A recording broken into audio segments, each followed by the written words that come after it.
Good morning, this is David with Desert Psycho Gaming, and we've got some awesome Pokemon sets coming out to wrap up Sword and Shield.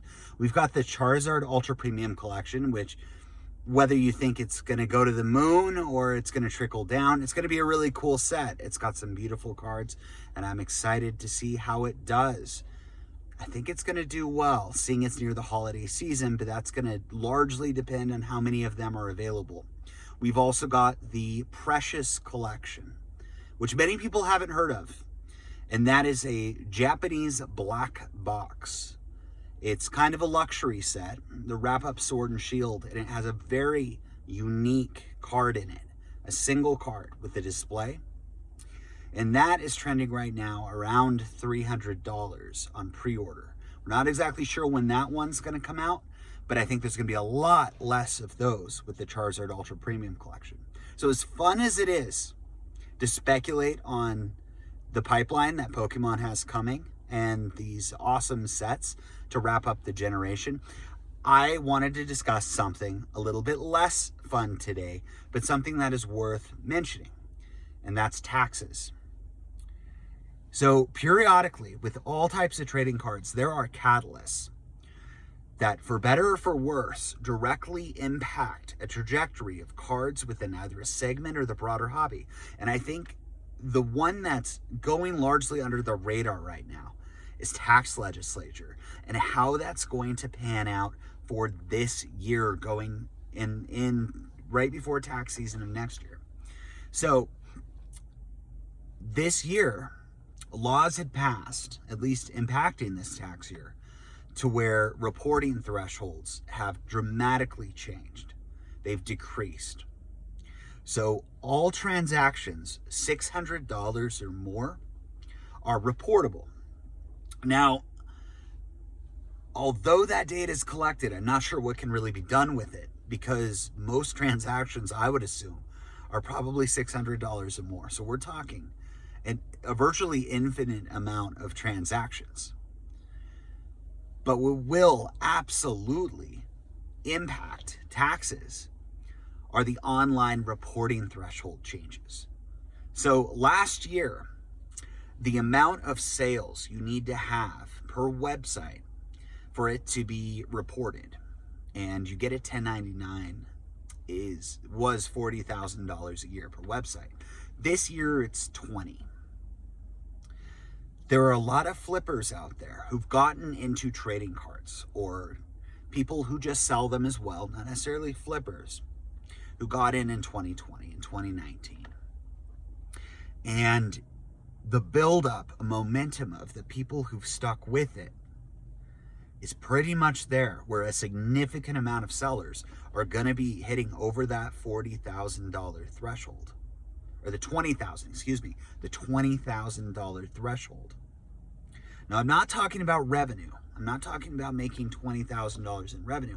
I'm talking about $20,000 on gross sales. That's eBay, Mercari, Depop, Amazon, FBO, any sort of platform which you would sell online. If you have sold $20,000 or more, it gets reported. If a single card or transaction is $600 or more, it also gets reported. So there's going to be an enormous amount of aggregate tax liability. Now, a lot of people are aware of this, and a lot of people have prepared. They're tracking their mileage to the post office.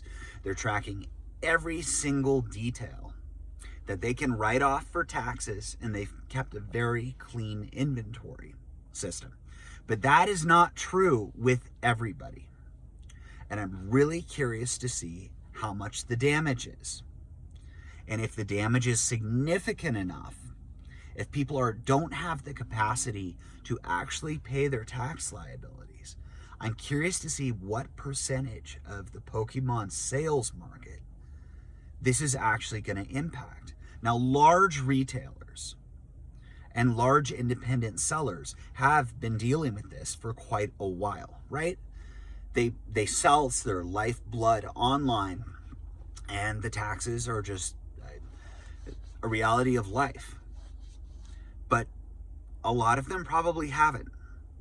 And if you're watching this and you didn't know that about the changes in taxes, this is a good thing to prepare for, because let's say you're typically used to this $40,000 tax liability, right? This exclusion, $40,000. And let's say you sold $38,000 worth of cards, and $20,000 of that is revenue, is actual profit. What you're going to owe on that is going to depend on what your tax bracket is. So it could be as low as 12%. It could be much, much, much higher. So it's just something to be aware of and something to prepare for. However, I'm really, really interested to see what the implications of this are going to be. You know, because if people are just getting slammed left and right with these massive tax bills, I think there's going to be less sellers in the market. So anyway, this is David with Desert Psycho Gaming. This is a channel where I talk about typically investing in collectible trading cards, but I feel like it's worth mentioning this tax thing, because I think this is a massive catalyst for change with a large number of participants in the space. And I don't know if it's going to make a difference. I don't know if the difference is going to be significant or not. I think it very well could be, because there's numerous players involved. And when they get hit with this massive $10,000 bill, or $20,000 tax bill, or $30,000 tax bill, depending, right? If there's multiple platforms with high level of sales shooting for this traditionally $40,000 exemption, we're going to see how that pans out, because I think it's very possible that a lot of people participating in this space will just back away from it, that there won't be as much trading and selling of cards. And there's numerous people as well who probably have bought and sold cards, but they haven't kept records of it. For me, it's really easy to keep records because I have receipts. When I'm doing purchases person to person, it's Zelle, sometimes they're like contracts. When I'm doing it online or I'm buying product online, I've got these records that are really, really clear of what my cost basis is. But I think just if you don't have that and you sell a lot of cards and you tell the IRS, hey, I paid this much for it, but you paid cash for it at a con and have no record, or you went on Craigslist, or you just bought it that way, they're not going to buy it. They're not going to buy it unless you have proof of what you've paid. And if you don't have proof of what you've paid and you pretend like you do, you're opening yourself up for an audit. And I'm really, really curious to see if there are any card people who get audited specifically regarding record keeping and numbers. So be safe, everybody. And I'll talk to you later.